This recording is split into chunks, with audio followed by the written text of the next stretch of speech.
Mike, check 1212. It's the Y2K collector, and in 2025, the thought process for many collectors has been to go from having a mediocre collection or what they feel is a mediocre collection to having what would be a all killer, no filler collection. And so for many, that means removing a lot of their redundant sports titles, removing games like SingStar or DJ Hero, or maybe it's the iToy game or Wii Fitness Plus, or any of those games that not only are just really common and cheap, but games that just aren't really fun to play anymore. Maybe you don't have the desire to play those games, and they're just padding, they're just taking up space in your collection. And I think the game that, or the games that fall into this category the most, are probably the redundant sports titles. I mean, I think for a lot of like the NBA 2K and Madden games, even if you're not able to get the latest game every single year, there's still at least an option for you to update your roster or update the team roster so that they reflect the current trades and the current rosters that we see here in 2025. And so because of that, a lot of those games and a lot of those titles can just wind up feeling like fluff, like padding, games that you don't really necessarily need. And so when you start to think about having an all killer, no filler collection, another thought process that a lot of collectors tend to, go through is if they want to do loose collecting, like loose cart and loose disc, or if they want to concentrate on collecting their games and keeping them complete in box. And so there can be challenges depending on the types of games that you collect. With a lot of your cart-based games, those games typically tend to come in cardboard boxes. So just as an example, when you look at something like the Game Boy Advanced, they're usually going to come in these cardboard boxes, which in my opinion are a lot more difficult to collect. It's harder to collect cardboard because they break down, they wear and tear, they crease, they're permeable, they can get grease stains, they can get damaged by water. So there's a lot of things that can go wrong when you collect a cardboard type of case or a cardboard box. It's just a much more challenging endeavor than, say, perhaps collecting a game that comes in a plastic case. Usually games that come in a plastic case that have some type of a cover art that's also shielded by the plastic, usually these are a lot easier to preserve because the plastic is obviously a lot more durable, and they can withstand the test of time. But then you also have the jewel case, which jewel cases again are a lot more durable than cardboard, and they will last longer than cardboard. But the thing with jewel cases is that they're a lot more fragile than, say, a plastic case. So in my opinion, when it comes to difficulty in maintenance, obviously cardboard is going to be the most difficult. Then in my opinion, jewel cases are behind that, and then probably the easiest types of games to maintain are going to be these plastic cases. And overall, I think the most durable cases to collect for are those Sega Genesis games.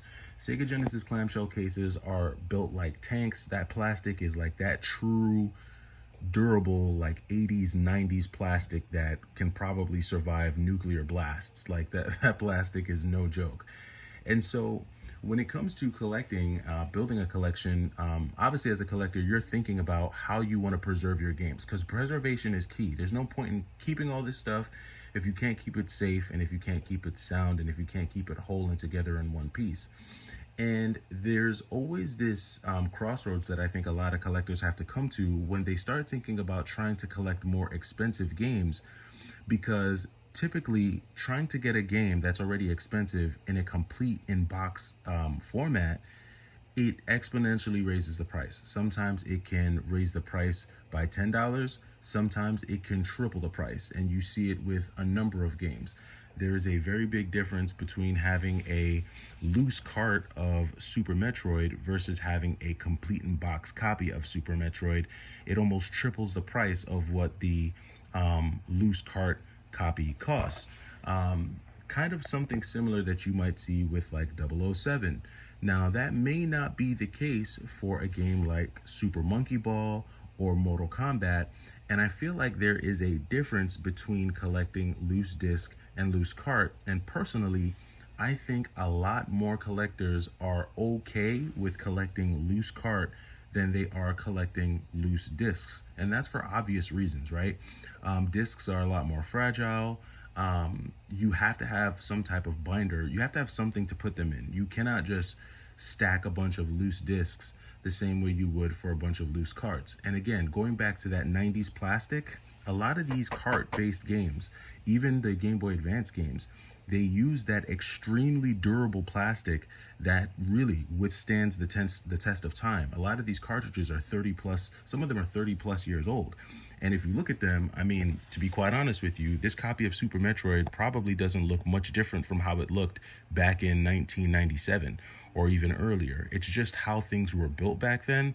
They were just built a lot better.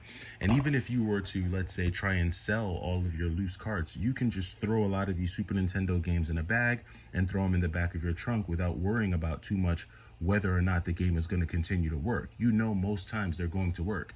If you were to throw a bunch of discs in a bag and toss it in the back of your trunk, well, you have to worry about them cracking, you have to worry about them scratching, and even sometimes it's the most inconspicuous scratch that does a disc in. It's a scratch that you think wouldn't really do the disc damage that completely annihilates the disc.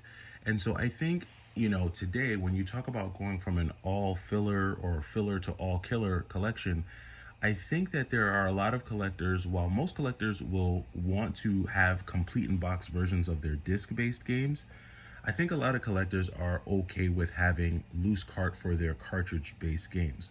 Now, don't get me wrong, you have those diehard collectors that have complete in box Super Nintendo sets, and if you are one of those folks who have a complete in box set of Super Nintendo games or N64 games or even Game Boy Advance, Game Boy Color games, hats off to you, because that's another level of dedication that I cannot say that I've quite hit yet. It doesn't mean that I don't have any complete in box Super Nintendo games or Game Boy Advance games, but I don't that's not a requirement for me to keep that type of game in my collection.